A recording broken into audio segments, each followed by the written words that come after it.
मुसळधार पावसामुळे कराड नजीक महामार्ग जलमय।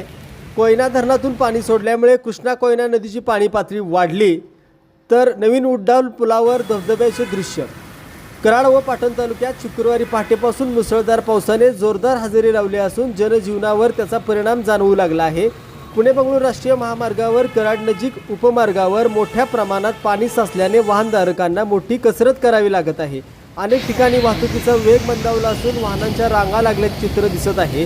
दरम्यान नवीन उड्डाण पुलावरून मोठ्या प्रमाणात पाणी कोसळत असल्याने या ठिकाणी धबधब्याप्रमाणे दृश्य निर्माण झाले आहे।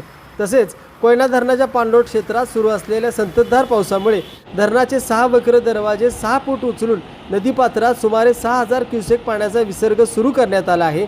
त्यामुळे कोयना तसेच कृष्णा नदीच्या पाणीपातळीत वाढ झाली असून नदी काठातील गावातील नागरिकांना सतर्कतेचा इशारा देण्यात आला आहे।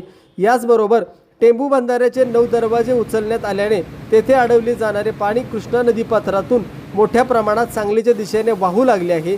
कराड आणि पाटण तालुक्यात पावसाची संततधार कायम असून हवामान विभागाने पुढील काही तास मुसळधार पावसाची शक्यता व्यक्त केली आहे।